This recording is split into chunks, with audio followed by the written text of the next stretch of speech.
Okay, Mona, it's time for you to leave, my mother-in-law said loudly. She spoke so loudly that it sounded like the roar of the sea bears in the harbor. We're going on a fancy cruise, just the four of us, right? I asked.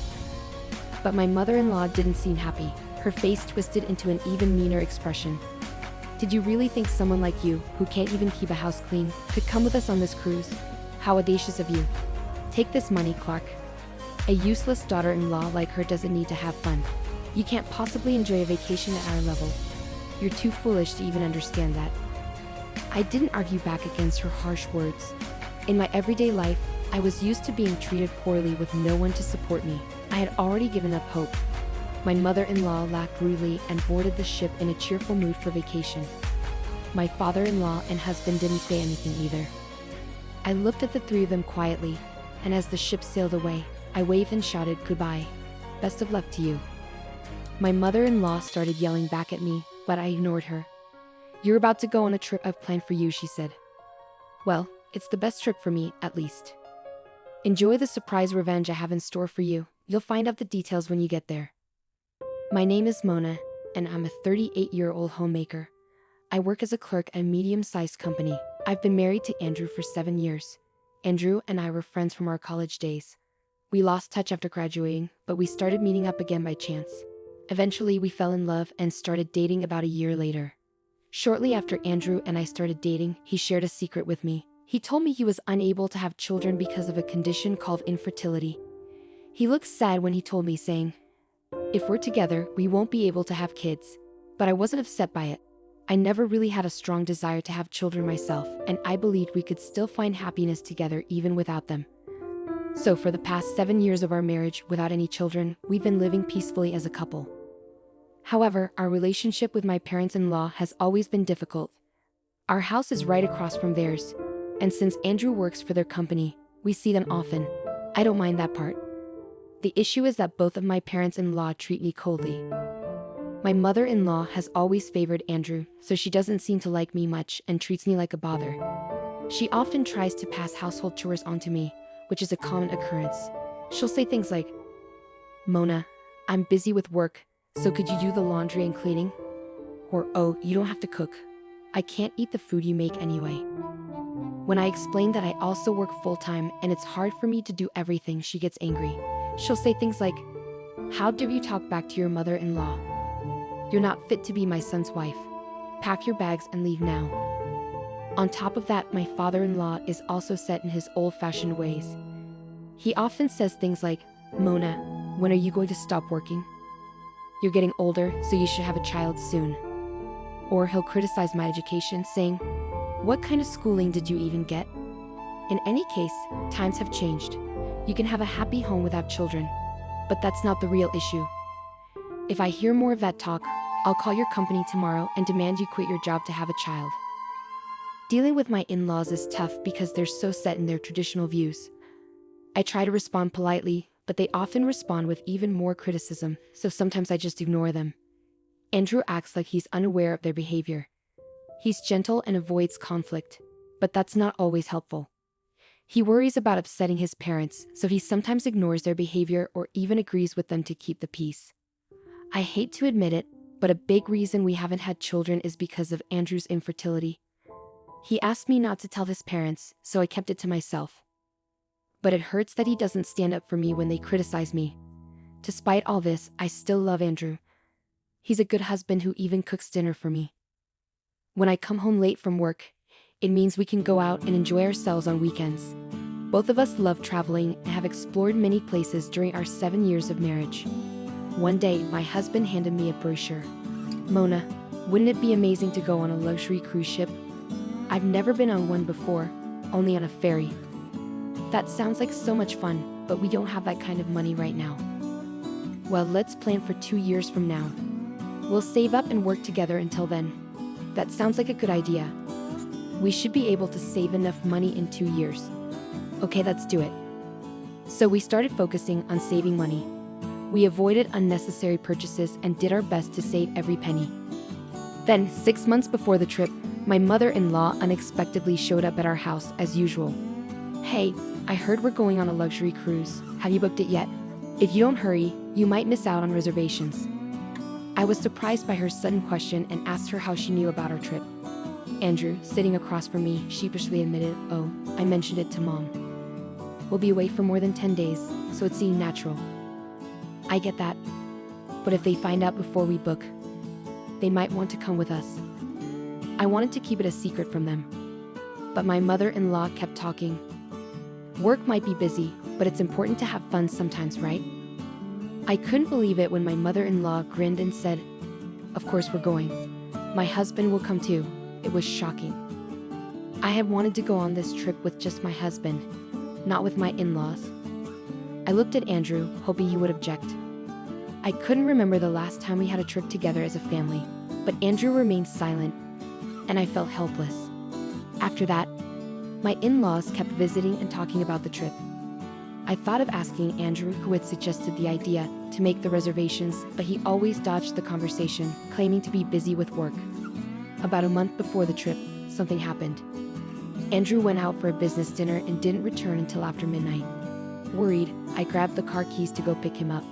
Just then, the front door slammed open, and Andrew came in. "I'm tired. I'm going to bed," he said, taking off his jacket and heading straight to the bathroom. I stayed up late, feeling anxious, but he acted like nothing was wrong. Feeling lonely, I picked up his jacket, and something fell out of the pocket. I quickly grabbed it. It was a small gift box with a message card tucked under the ribbon. Without thinking, I read the card, and what I saw shocked me to my core. "Thank you always, Andrew. I love you." My heart sank. As questions swirled in my mind, I couldn't shake off the uncertainty. Who had Andrew been meeting with last night, and who had given him this gift? What did that message really mean? Unable to sleep, I spent the night tossing and turning in the living room. The next morning, Andrew woke up nonchalantly with a big yawn. I confronted him with the gift box and message card. "What's this? Where were you yesterday? It wasn't just a business meeting, was it?" Andrew's eyes widened in surprise. "No, it wasn't like that. It's just that, thanks for helping her with work." "I see. It's quite a passionate thank you saying, 'I love you,'" I remarked. Andrew began stammering and repeating himself, trying to explain. "No, it's not like that. It's just..." Feeling frustrated with the situation, I decided to leave and go to work. Despite feeling uneasy, I managed to focus and finish my tasks by lunchtime. When I checked my phone, I saw numerous missed calls from my in-laws. Feeling annoyed, I hesitantly answered when my mother-in-law called again. "Hey, Mona. I heard you suspect Andrew of cheating on you. Our child would never do such a thing, you know. Even if he did, that's just a man's instinct." Excuse me," my mother-in-law said forcefully before my father-in-law took the phone. "That's right. If anything, it's your fault for doing something to make him cheat on you in the first place. Andrew only cheats because you don't have children and are always working. When you get home, make sure you apologize to my son. Got it?" My father-in-law said, spewing accusations before abruptly hanging up the phone. I'd had enough. My in-laws were painting me as the villain, and my husband, who didn't defend me, even sided with them. After enduring it all for so long, I finally decided to put my plan into action. Then came the day of our departure for the luxurious cruise. My in-laws and Andrew happily got into the car, ready for the trip. I would drive separately to the port and join them there. Inside, I felt a thrill of excitement.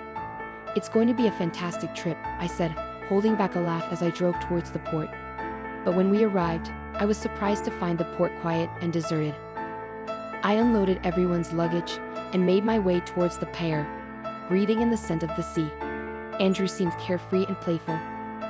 Then, just as I was about to board, my mother-in-law approached me with a big smile on her face. "Thanks for booking the trip, Mona. We'll see you in 2 weeks. Don't forget to pick us up." Confused, I asked, "What do you mean? Aren't we all going on this trip together?" My mother-in-law sneered and made a nasty face. "Oh, a daughter-in-law is just a stranger to us. Don't you understand? As long as you pay up, we're fine." I stayed silent. Meanwhile, my father-in-law and husband were happily browsing through travel magazines. Andrew noticed my expression, shrugged, and shamelessly remarked, "Seems like it's true. By the way, I haven't seen any luxury cruise ship around. Where is it?" My mother-in-law looked around suspiciously, noticing the lack of other passengers. "Did you get the right location, Mona?" Don't worry, just enjoy yourselves from here, I said as I watched them board the boat. Is this really the right ship? My father-in-law muttered, eyeing the small boat in front of him. It's just a smaller boat to transfer you to the luxury cruise ship. It's a safety precaution, I reassured them. Don't worry, get on board quickly. I urged them onto the small boat with their luggage. Take care, I called to the boatman as they set off. Goodbye. Best of luck to you. With a big smile, I waved goodbye to them. I thought I heard my mother-in-law shouting something, but I ignored it. Once they disappeared from view, I gathered my things and headed back to the car, hoping for a fun trip ahead. Later, when I returned home, I gathered all the belongings I had before getting married, clothes, appliances, and furniture, and placed them in one spot. Just as I finished, my phone rang. It was my mother-in-law. How dare you trick us? There's no luxury cruise ship. Where are we? She shouted. Her frantic tone amused me, and I couldn't help but laugh. After a moment, I decided to respond to her question. There never was a luxury cruise ship. I knew you'd try to leave me behind, so I didn't book anything. Do you really think you could get away with this? Where are we? I could call the police, my father-in-law's voice chimed in. The police? That's a bit much, don't you think? I simply brought you to your wife's hometown. Did you get a chance to see Aunt Mel? I replied. Once again, my mother-in-law shouted. What are you talking about? Aunt Mel, your older sister Mel. I spoke to her, and she suggested bringing you all there. She'll likely take good care of you, I clarified. Aunt Mel, who was like a mother figure to my mother-in-law, had a strong stance against dishonesty. Despite only meeting her a few times at family gatherings, we had always gotten along well.